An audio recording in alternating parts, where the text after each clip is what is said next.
പ്രളയം മറന്ന സർക്കാരിന്റെ പ്രവാസി ദൂർത്ത്. ലോക കേരള സഭയുടെ ആദ്യ മേഖലാ സമ്മേളനം ഫെബ്രുവരി 15-16 തീയതികളിൽ ദുബായിൽ നടക്കും. കേരള സഭയുടെ ആദ്യ മേഖലാ സമ്മേളനം കോടികൾ ചെലവിട്ട് നടത്താനൊരുങ്ങുകയാണ് സംസ്ഥാന സർക്കാർ. ഗൾഫ് മേഖലയിലെ ലോക കേരള സഭാംഗങ്ങളാണ് പരിപാടികൾ സംഘടിപ്പിച്ചിരിക്കുന്നത്. 2020 ജനുവരി ആദ്യം നിയമസഭാ സമുച്ചയത്തിൽ നടക്കാൻ പോകുന്ന രണ്ടാം ലോക കേരള സഭയ്ക്ക് മുന്നോടിയായാണ് ദുബായ് ലോക കേരള സഭ മേഖലാ സമ്മേളനം നടത്തുക. ലോകമെമ്പാടുമുള്ള പ്രവാസികളുടെ പൊതുവേദിയാണ് ലോക കേരള സഭ.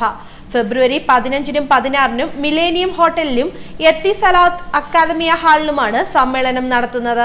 15-ന് വൈകിട്ട് 7-ന് എത്തിസലാത്ത് മൈതാനത്ത് കേരള മുഖ്യമന്ത്രി പിണറായി വിജയൻ പ്രവാസികളെ അഭിസംബോധന ചെയ്യും. നിയമസഭാ സ്പീക്കർ പി ശ്രീരാമകൃഷ്ണൻ, പ്രതിപക്ഷ നേതാവ് രമേശ് ചെന്നിത്തല, ചീഫ് സെക്രട്ടറി ടോം ജോസ്, മറ്റ് ഉന്നത ഉദ്യോഗസ്ഥർ തുടങ്ങിയവർ പങ്കെടുക്കും. പ്രളയ ദുരിതത്തിലായവർ ബുദ്ധിമുട്ടുകൾ അനുഭവിക്കുന്ന സാഹചര്യം നിലനിൽക്കെ അത് പരിഹരിക്കാനുള്ള സഹായം ചെയ്യാതെ സാമ്പത്തിക ബുദ്ധിമുട്ടുകൾ ചൂണ്ടിക്കാട്ടുന്ന സർക്കാർ പദ്ധതി വിഹിതത്തിൽ നിന്ന് പണം മുടക്കിയാണ് സഭ ഒരുക്കുന്നത്. ലോക കേരള സഭയ്ക്ക് വേണ്ട തുക ചെലവഴിക്കാൻ കഴിഞ്ഞയാഴ്ച മുഖ്യമന്ത്രിയുടെ അധ്യക്ഷതയിൽ ചേർന്ന യോഗം അനുമതി നൽകി. കഴിഞ്ഞ വർഷം നിയമസഭാ സമുച്ചയത്തിൽ സംഘടിപ്പിച്ച ലോക കേരള സഭയുടെ ആദ്യ പാദത്തിന് 4 കോടി രൂപയായിരുന്നു ചെലവ്. ഇത്തവണ മന്ത്രിമാരും ഉദ്യോഗസ്ഥരും കലാകാരന്മാരും ഉൾപ്പെടെയുള്ളവരുടെ യാത്രയ്ക്കും താമസത്തിനുമൊക്കെയായി വൻ ചെലവ് വരുമെന്നാണ് കണക്കാക്കുന്നത്. മുഖ്യമന്ത്രിയാണ് സഭ ഉദ്ഘാടനം ചെയ്യുക. സ്പീക്കർ അധ്യക്ഷത വഹിക്കും. പ്രതിപക്ഷ നേതാവ്, ചീഫ് സെക്രട്ടറി, മറ്റു മന്ത്രിമാർ, നോർക്ക റൂട്ട്സിന്റെ 3 വൈസ് ചെയർമാൻ, ബോർഡ് അംഗങ്ങൾ തുടങ്ങിയവർ പങ്കെടുക്കും. പ്രളയ ദുരന്തത്തിനു ശേഷം കഴിഞ്ഞ സെപ്റ്റംബർ 30-ന് ചേർന്ന ലോക കേരള സഭ സെക്രട്ടേറിയറ്റാണ് ദുബായിലും യൂറോപ്പിലുമായി മേഖലാ സമ്മേളനങ്ങൾ സംഘടിപ്പിക്കാൻ തീരുമാനിച്ചത്.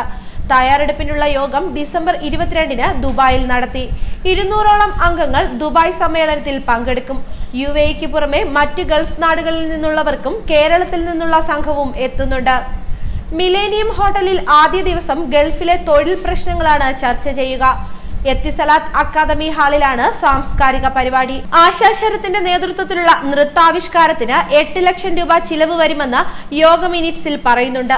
3 ഗായകർ ഉൾപ്പെടുന്ന ഇന്ത്യൻ ബാൻഡ്, 10 UAE നർത്തകർ പങ്കുചേരുന്ന ബോളിവുഡ് സംഘത്തിന്റെ കലാപരിപാടി, 20 UAE കലാകാരന്മാരെ ഉൾപ്പെടുത്തിയുള്ള പഞ്ചവാദ്യം തുടങ്ങിയവയാണ് മറ്റു സാംസ്കാരിക പരിപാടികൾ.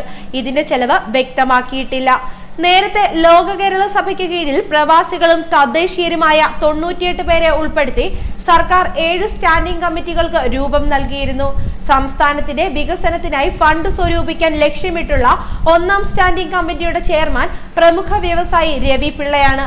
പ്രവാസി നിക്ഷേപവും സുരക്ഷയും കൈകാര്യം ചെയ്യുന്ന 2ാം സ്റ്റാൻഡിംഗ് കമ്മിറ്റിയെ MM യൂസഫ് അലി നയിക്കും.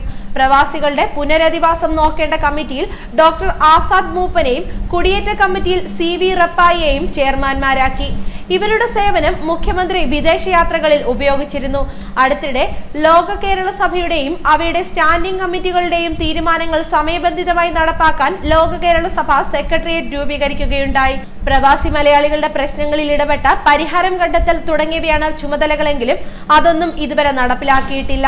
അതേസമയം കേരള സഭയുടെ ആദ്യ മേഖലാ സമ്മേളനം കോടികൾ ചെലവിട്ട് നടത്താനൊരുങ്ങുമ്പോൾ തന്നെ പ്രളയക്കെടുതിയിൽ നിന്ന് കരകയറാൻ കേരളത്തിന് കൈത്താങ്ങായി UAE വാഗ്ദാനം ചെയ്ത 700 കോടി രൂപ സ്വീകരിച്ചിരുന്നുവെങ്കിൽ മറ്റു രാജ്യങ്ങളും കേരളത്തെ സഹായിക്കാനായി മുന്നോട്ട് വരമായിരുന്നുവെന്ന് മുഖ്യമന്ത്രി പിണറായി വിജയൻ രംഗത്ത്.